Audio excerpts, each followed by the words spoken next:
16 of the biggest packaging lies ever. Campbell's growing soup cans. One observant shopper was able to get their hands on two nearly identical cans of Campbell's condensed tomato soup. While its dimensions were identical, the packages had a slight troubling difference. One claimed that it was 30% bigger, while the other announced it was 40% bigger. The difference in advertising minus the difference in size has likely one explanation. Campbell's was lying in a desperate attempt to push the product that most people don't even want in the first place. Arizona iced tea.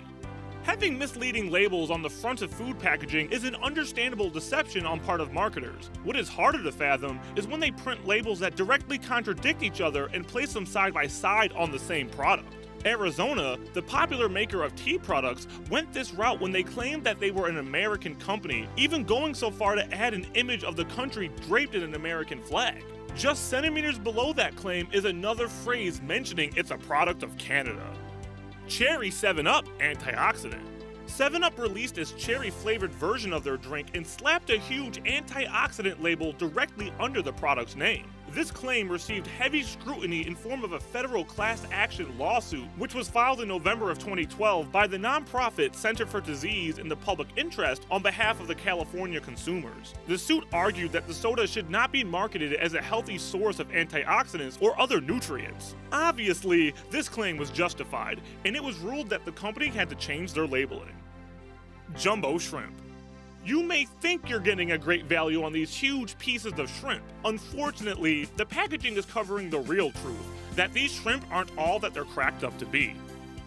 Arnott's. This iconic Australian biscuit brand was fined $51,000 in late 2015 for misleading claims made on their packages.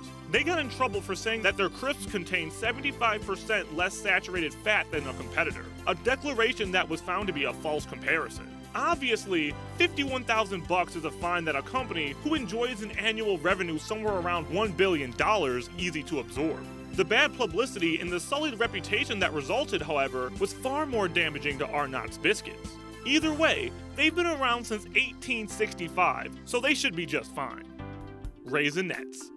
Nestle was levied a lawsuit in early January of last year for allegedly underfilling their boxes of popular Raisinets. Anyone who loves a chocolate-covered raisin treat has known for a long time that, like most potato chips, opening its contents will reveal almost as much air as food. Rather than grudgingly accept this common food lie as a fact of life, one Southern California woman decided to take her feelings to court. Nestle responded to the suit with a statement saying that the excess space for their packaging complies with FDA regulations. Only time will tell as to what will happen with this interesting legal matter.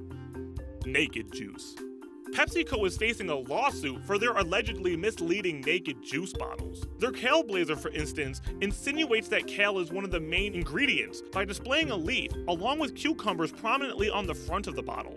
In truth, the main ingredient of the drink is orange juice. Most naked products feature cheap, nutrient-poor apple juice as their predominant ingredient. PepsiCo refutes the claim by pointing out to the fact that their labeling also contains an accurate breakdown of the ingredients. On the Kale Blazer, for instance, the packaging says that the drink contains 5 3/4 kale leaves, which according to the company is an accurate assessment. Nestle drumsticks. While saying that Nestle drumsticks have 0 grams of trans fat on the front of the packaging is technically not a lie, it's incredibly misleading. One quick glance at the nutrition fact shows you that indeed the product is devoid of trans fat. However, the snack does come with 10 grams of saturated fat each, or half of the daily recommended value. This product, and many others touting the lack of trans fat, got warning letters from the FDA in 2010 for displaying their misleading labels prominently on their packaging. Products that say they have 0 grams of trans fat may sometimes actually have a small amount. If their product contains an amount of trans fat that is less than half a gram per serving, according to the current FDA labeling guidelines, they can say that it actually contains 0 grams of trans fat. Lay's. Lay's recently unveiled their new bigger-sized bag of potato chips. While they may look huge sitting next to one of those 99-cent bags of Lay's, they actually seem to be nothing more than, at best, a medium-sized bag of chips when you compare them to any other bag of Lay's. Add this to the fact that the bags are half air to begin with, and you have yourself an underwhelming new bigger size.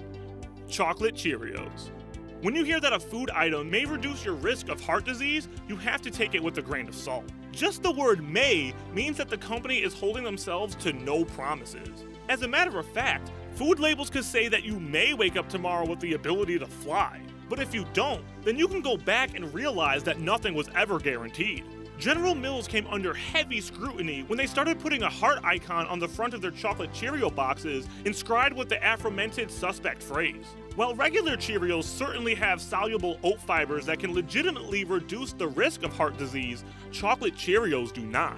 And according to a study done on over 30,000 Swedish women, it's unhealthy for your heart to eat chocolate more than 3 times a month. That's already too late for me. Heinz Ketchup. Heinz Ketchup and so many other products often come with a label that states that they come with reduced sugar or that they come sugar-free. This is likely true. These products often replace sugar with artificial sweeteners. While the packaging isn't an outright lie, it's certainly using the stigma behind sugar to make a misleading label.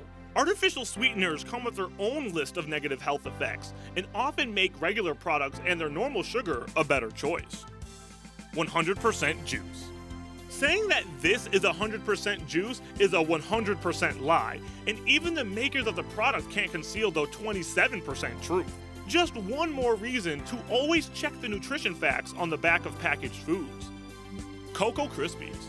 Cereal seems to be one of the biggest offenders of misleading and false food labels. Kellogg's added to this reputation in 2010 when they started claiming that Cocoa Krispies helps support your child's immunity. This label conveniently ignores the fact that its product is almost half sugar by weight and contains trans fat, 2 nutrition facts that wouldn't bode well for your child's or anyone's immunity.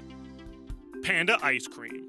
The folks making this ice cream bar got a little too ambitious when deciding on the packaging. They probably should have just called it a mysterious ice cream blob, because whatever that is doesn't bear any resemblance to a panda.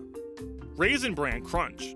Since 1966, the giant sun character aptly named Sunny has promised the million people who consume Raisin Bran Crunch that the whole grain cereal comes with 2 giant scoops of raisins in every box. Someone with a lot of free time took each and every raisin out of a box of the popular breakfast item and found out that there isn't as many raisins as Sunny would want you to believe. The amount of raisins pulled out of the box couldn't even fill 1 scoop, let alone 2. Either Sunny has been lying to everyone for the past half century, or, like an ant in a microscope, is much smaller than he appears. Beck's.